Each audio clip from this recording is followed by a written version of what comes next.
الكواكب انتثرت وإذا البحار فجرت وإذا القبور بعثرت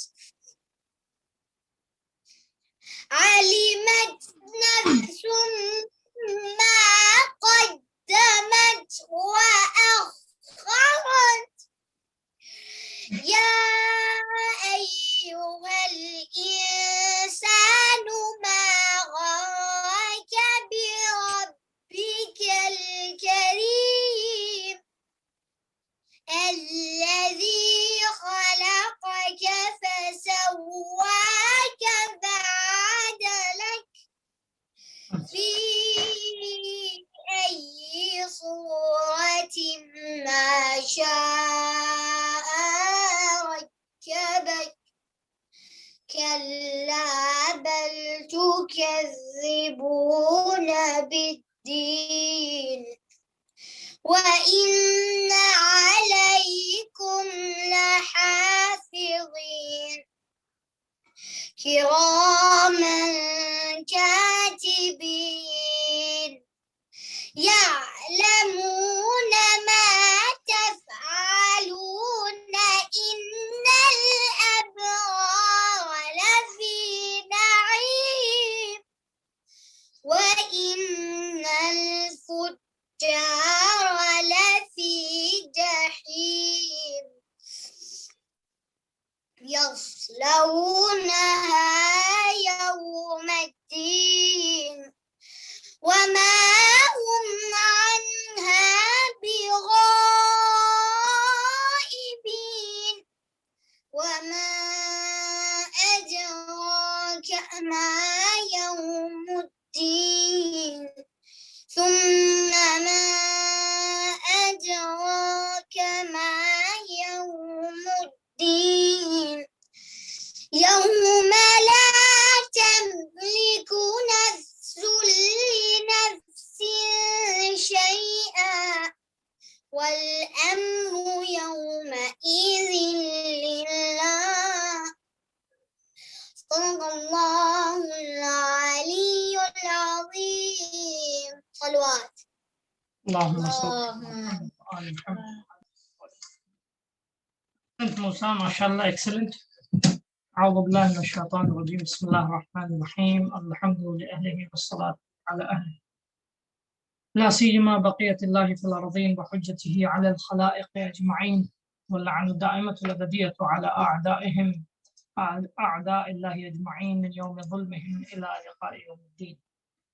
أما بعد بسم الله الرحمن الرحيم اللهم أعني فيه على صيامه وقيامه وجنبني فيه من هفواته وآثامه وارزقني فيه ذكرك بدوامه بتوفيقك يا هادي المضلين اللهم صل على محمد وآل محمد وعجل فرجهم وفرجنا بهم يا كريم.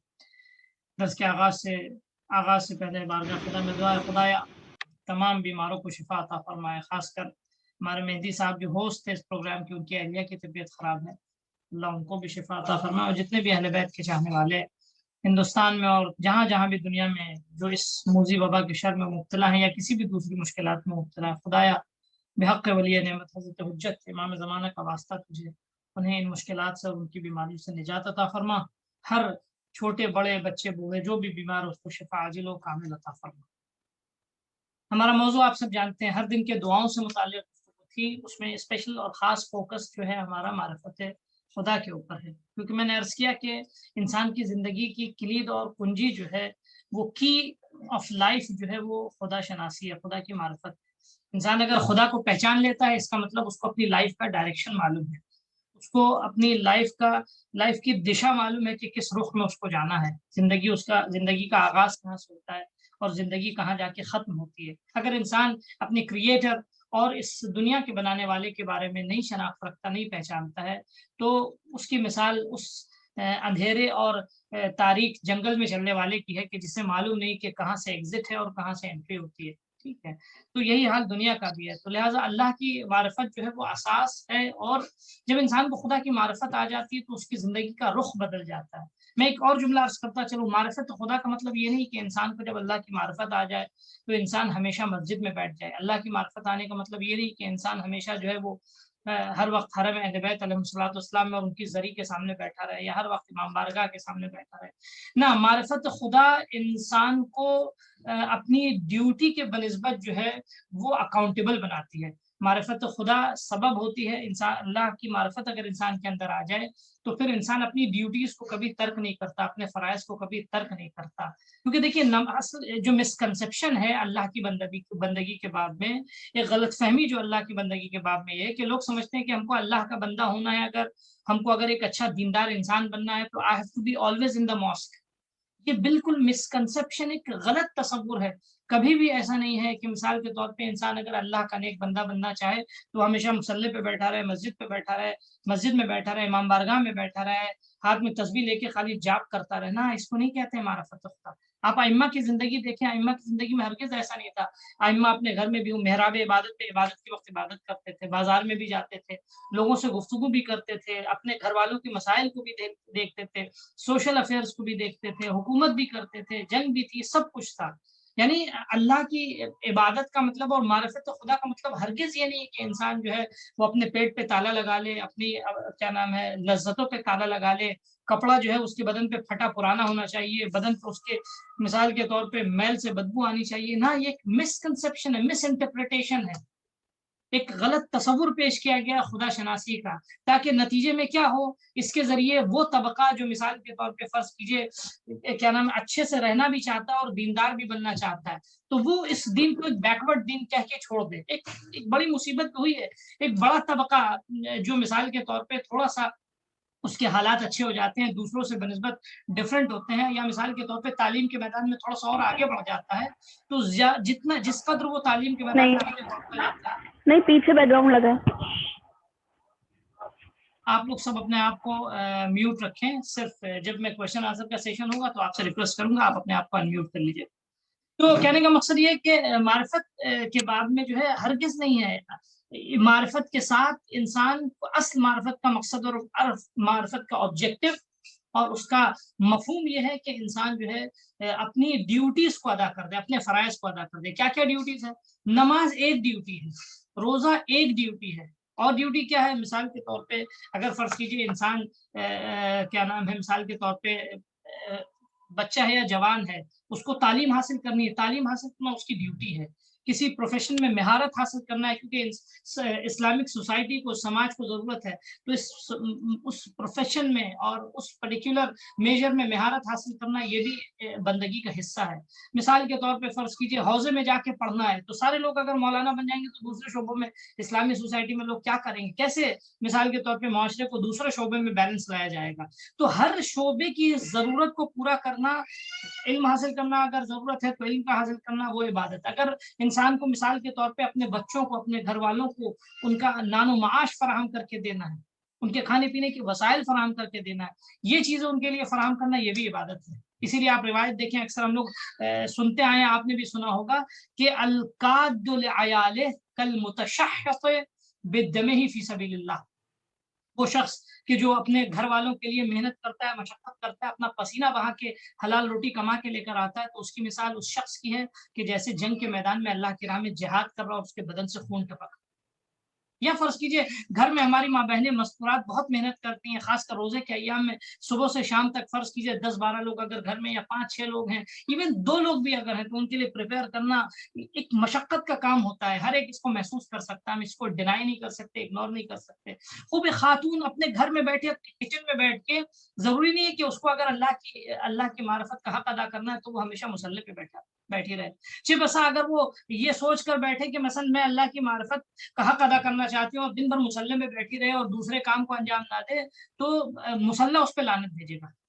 تو وہ ہماری خاتون جو کچن میں بیٹھ کے کام کرتی ہے یا گھر کے دوسرے کاموں کو انجام دیتی ہے، اپنے بچوں کی ذمہ داریوں کو ادا کرتی ہے، یا فرض کیجیے اپنے ہسبینڈ کو اس کی سہولیات فراہم کرنے کے لیے جو ذمہ داریوں کو ادا کرتی ہے، یہ بھی اس کا کام بھی ویسے ہی ہے کہ جیسے ایک شخص جو ہے راہ خدا میں اپنا خون بہائے اور اس وقت جو اس کے پسینہ بہتا ہے اس کو اجر وہی ملتا ہے۔ تو معرفت خدا کا یہ مطلب ایگزیکٹ واضح رہنا چاہیے کہ معرفت خدا کا مطلب یہ کہ انسان اپنی زندگی میں اپنی ڈیوٹیز کو ادا کرے، صلہ رحم، اپنے رشتہ داروں سے ناطہ رکھنا، ان سے رشتہ باقی رکھنا، یہ معرفت خدا کا حصہ ہے۔ عبادت کے وقت عبادت کرنا معرفت خدا کا حصہ ہے۔ محنت مشقت کر کے روزی روٹی، حلال روزی روٹی کمانا، یہ بھی عبادت کا حصہ ہے۔ مولا کائنات کے لیے آپ نے کتنا مشہور سنا ہے، معروف ہے۔ میں اصل بات کی طرف لانا چاہ رہا ہوں آپ کو۔ مولا کائنات کے لیے معروف ہے کہ آپ کے پاس 500 درخت تھے، اور یعنی ہر درخت کی سچائی آپ کرتے تھے، ہر روز کام کرتے تھے، محنت کرتے تھے، اور پھر اس کے بعد کیا نام ہے عبادت بھی کرتے تھے ہر درخت کے نیچے۔ اب یہ کیسے پاسبل ہے، یہ انشاءاللہ نیکسٹ ٹائم کبھی عرض کروں گا کہ ایک دن میں فرض کیجیے 1000 رکعت کیسے پاسبل ہے ہر درختوں کے نیچے، ٹھیک ہے، جہاں کے جبکہ آپ کے فرائض بھی رہتے ہیں، دوسرے کام بھی رہتے ہیں، وہ اس کا طریقہ کیا وہ میں انشاءاللہ بعد میں آپ کی خدمت میں عرض کروں۔ تو کہنے کا مقصد ہے 5ویں امام کے لیے روایت ملتی ہے کہ 5ویں امام جو ہے وہ بڑھاپے میں اپنے گھر والوں کے اخراجات کو پورا کرنے کے لیے اپنے غلاموں کو ساتھ لے کے سہارا لے کے جاتے تھے کھیت میں کام کرنے کے لیے، اور اس سے جو کھیتی ہوتی تھی، فصل جو ہوتی تھی، اس سے جو پیسہ آتا تھا اس سے اپنے گھر والوں کے اخراجات کو پورا کرتے تھے، اور اپنے دوسرے جو چیریٹیز کے کام ہوتے تھے، دوسروں کی مدد کرنا اور سائل جو آپ کے دروازے پہ آتے تھے۔ یعنی کا مقصد یہ کہ معرفت خدا کا مطلب ہرگز یہ نہیں ہے کہ انسان بالکل آؤٹ ڈیٹڈ ہو۔ معرفت خدا کا ہرگز یہ مطلب نہیں کہ انسان بالکل جو ہے وہ دنیا سے بالکل پیچھے ہو، ناکام ہو۔ ایسی معرفت سے بہتر ہے انسان جو ہے وہ اپنی زبان پہ معرفت کا لفظ نہ لے کر آئے۔ معرفت خدا انسان کو لوزر نہیں بناتی ہے۔ معرفت خدا اسلامی معاشرے کو کبھی بھی شکست سے روبرو نہیں کراتی ہے۔ جس وقت آپ دیکھیں عرب کا معاشرہ، دیکھیں عرب کا معاشرہ کیا تھا، عرب کا معاشرہ یہ تھا کہ ان میں اللہ کی معرفت نہیں تھی۔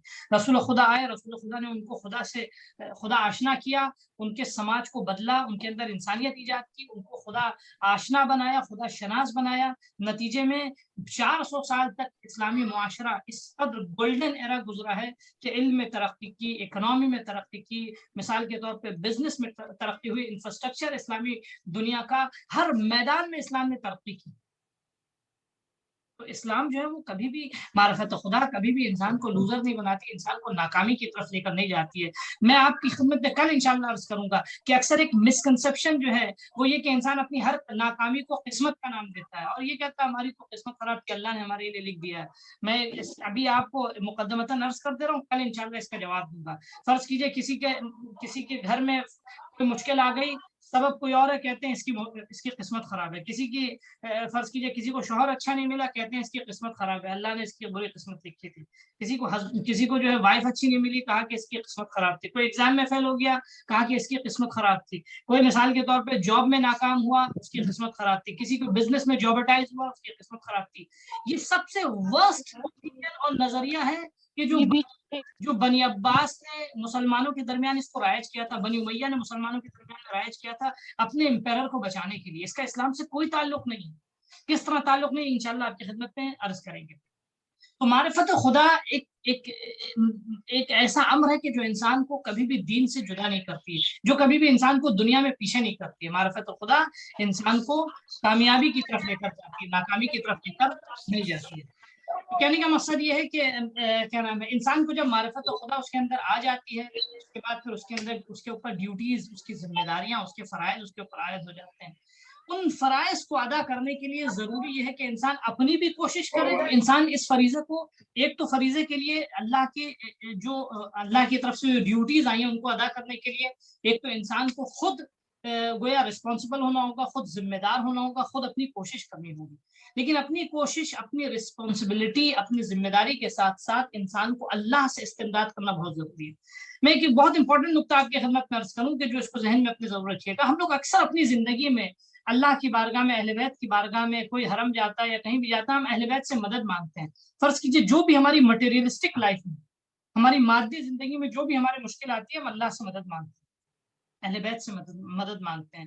ہم خدا کی بارگاہ میں کہتے ہیں خدا ہے میرے بیمار کو شفا عطا کر، خدایا میرے جسم میں درد ہو رہا ہے اس کا علاج کر دے، خدایا مثال کے طور پہ میں اپنی پڑھائی میں کامیاب ہو جاؤں، خدایا میرے رزق میں وسعت جائے۔ اپنی تمام روزمرہ کی مادی اور مٹیریلسٹک ضرورتوں کے لیے ہم اللہ سے دعا مانگتے ہیں، اہل بیت سے ہم توسل کرتے ہیں، ٹھیک ہے۔ اس کے ساتھ ساتھ ہر فرد کی ضروری ہے کہ انسان جس طرح اپنی مادی ضرورتوں کے لیے اللہ کی بارگاہ میں دعا کرتا ہے اور اللہ سے استمداد کرتا ہے، اللہ سے مدد مانگتا ہے، اسی طرح اپنی معنوی اور روحانی ضرورتوں کے لیے بھی ہم اللہ کی بارگاہ میں مدد مانگیں۔ ہم اللہ سے دعا کریں گے خدایا ہم کو گناہوں سے محفوظ رہنے کی توفیق عطا کر، ہمیں عبادت کے انجام دینے کی قوت عطا کر، طاقت عطا کر۔ جیسے کہ میں نے عرض کیا تھا کچھ دن پہلے بھی، مولا کائنات نہج البلاغہ میں ارشاد فرماتے ہیں قوی علی خدمتک جوارحی، خدایا میں تو اپنی پوری طاقت کا استعمال کرتا ہوں، تو بھی میرے اعضاء و جواروں کو قوی بنا دے، اسٹرانگ بنا دے، مضبوط بنا دے کہ میں تیری خدمت کر سکوں، تیرے دین کی خدمت کر سکوں۔ تو یہ بہت امپورٹنٹ ہے۔ آج کی جو دعا ہے اس کا ایک امپورٹنٹ حصہ ہے، کیا ہے؟ اللہم اعنی فیہ علی صیامہ و قیامہ، خدایا ہمیں توفیق عطا کر آج کے دن کہ ہم تیرے روزے کے فریضے کو انجام دے سکیں اور تیری عبادت کے فریضے کو ہم انجام دے سکیں، اس میں تیری مدد چاہیے۔ اکثر ہم مثال کے طور پہ فرض کیجئے اپنے جسمانی غذا کے لیے اللہ کی بارگاہ میں دعا کرتے ہیں، ہم روحانی غذا کے لیے اللہ کی بارگاہ میں مدد مانگے، استمداد مانگے، اللہ سے کیا نام ہے مدد مانگے، خدایا ہمیں مدد کر کے ہم گناہ سے جو ہے محفوظ رہ سکیں، خدایا ہمیں مدد کر کہ ہم جھوٹ سے محفوظ رہ سکیں، خدایا ہمیں مدد کر کے ہم غیبت سے محفوظ رہ سکیں، خدایا ہماری مدد کر کہ ہم مثال کے طور پہ ناکامیوں سے اور دین کی راہ میں سستی سے محفوظ رہ سکیں، خدایا ہماری مدد کر کہ ہم امر بالمعروف کو انجام دے سکیں، خدایا ہماری مدد کر کہ ہم نہی از منکر کر سکیں، خدایا ہماری مدد کر کہ ہم امام کے ظہور کا مقدمہ فراہم کر سکیں، ہمارا بھی شمار ان لوگوں میں۔ تو یہ کیا ہے؟ دعا مانگنا مانوی اور روحانی چیزوں کے لیے۔ ہم اکثر اپنے کھانے پینے کے لیے، گھر کے لیے، گاڑی کے لیے، گھوڑے کے لیے اور اپنی لائف کی جو ہے ضروریات کے لیے تو ہم دعا مانگتے ہیں، ہمیں معنویات اور روحانیات کے لیے بھی اللہ کی بارگاہ میں دعا کرنا چاہیے۔ اپنی ہماری کوشش رہے گی اور اللہ کی بارگاہ میں ہم دعا کریں گے، کیا دعا ہے کہ خدایا اللہم اعنی فیہ علی صیامہ و قیامہ، خدایا اس دن کے روزے کے حق کو ادا کرنے کے لیے ہمیں توفیق عطا کر، میری مدد کر، ایاک نعبد و ایاک نستعین، خدایا ہم تیری عبادت کرتے ہیں اور تجھ سے مدد مانگتے ہیں، کس کام کے لیے؟ اچھے کام اور ہر برے کام سے دور رہنے کے لیے اور ہر اچھے کام کو انجام دینے کے لیے، اپنی مادی زندگی میں بھی اور اپنی معنوی زندگی میں بھی، خدایا تیری مدد مانگتے ہیں۔ وجنبنی فیہ من ہفواتہ وآثامہ، خدایا آج کے دن ہمیں محفوظ رکھ کہ آج کے دن کی گمراہیوں سے ہم بچے رہیں، آج کے دن کے گناہوں سے ہم بچے رہیں۔ لیکن میں نے کچھ دن پہلے بھی 2-3 دن پہلے بھی عرض کیا تھا آپ کی خدمت میں، انسان کو گناہوں سے ایک دن میں انسان کے لیے چھوٹنا، گناہوں کو چھوڑنا پاسبل اتنا آسان نہیں ہوتا۔ جس چیز کی انسان کو ہیبٹ ہو جاتی ہے، فرض کی اگر کسی کو جھوٹ بولنے کی ہیبٹ ہے تو ایک دن میں وہ جھوٹ چھوڑ نہیں سکتا۔ ایک دن میں فرض کیجئے کسی کو غیبت کرنے کی عادت ہے، کسی کی برائی کرنے کی عادت ہے، بیک بائٹنگ کی عادت ہے، تو ایک دن میں نہیں چھوڑ سکتا، ٹھیک ہے۔ وہ ہر چیز کے لیے آپ کو پریکٹس کرنی ہوتی ہے، ہر چیز کے لیے آپ کو مثلا کیا نام ہے اپنے آپ کو ٹرین کرنا ہوگا، اپنے آپ کو یوز ٹو بنانا ہوگا اس کام کے ترک کرنے کے لیے۔ مثال کے طور پہ کوئی شخص بہت زیادہ بولتا ہے، روایت میں کہ جو شخص زیادہ بولتا ہے وہ کم سوچتا ہے، اور جو شخص کم سوچتا ہے وہ ہمیشہ خطاؤں اور نقصانات سے دوچار ہوتا ہے، ٹھیک ہے۔ تو مومن کی صفت یہ کہ مومن جو ہے کم بولتا ہے، لیکن جب بھی بولتا ہے بالکل پرفیکٹ اور ایگزیکٹ بولتا ہے، بر وقت و ضرورت کے مطابق بولتا ہے اور بہترین انداز میں بولتا ہے۔ تو کہنے کا مقصد یہ کہ اب ایک آدمی کو بہت زیادہ بولنے کی عادت ہے تو ایک دن تھوڑی اس کا منہ بند ہو جائے گا، اس کو پریکٹس کرنی ہوگی۔ مثال کے طور پہ کبھی اگر فرض کیجیے 4 گھنٹے بولتا تھا تو اب 3 گھنٹے، پھر 2 گھنٹے، پھر 1، یعنی آہستہ آہستہ اس کو ابھی اس مہینے سے پریکٹس، آج سے پریکٹس کرنا شروع کر دیں۔ فرض کیجیے کسی کو جھوٹ بولنے کی عادت ہے وہ آج سے پریکٹس کرنا شروع کر دے، کسی کے اندر ایگو ہے، غرور ہے، وہ اس کو آج سے کم کرنے کی کوشش کرے۔ تو انسان کو جو ہے ہر اچھے کام کے لیے اپنی کوشش کرنی ہوگی۔ امام سجاد علیہ السلام کی ایک امام سجاد کا رسالہ حقوق، آپ لوگوں نے سب نے نام سنا ہوگا بارہا، اس میں بہت سی چیزوں کا آپ نے تقریباً 53-54 چیزوں کا حق بتایا ہے امام، بہت بہترین رسالہ ہے، آپ کو گوگل میں سرچ کریں گے مل جائے گا، رسالۃ الحقوق۔ امام سجاد علیہ السلام فرماتے ہیں کہ رسالہ حقوق میں نفس کے بارے میں آپ بتاتے ہیں کہ نفس کا حق کیا ہے، تو آپ بتاتے ہیں کہ مثلا اما حق نفس کا، تمہارے نفس کا حق یہ ہے کہ کیا نام ہے تمہارے ہاتھ پیر اور اعضاء و جوارح کا جو حق ہے ان سب کے حق کی ایک چابی ہے، وہ نفس کا حق۔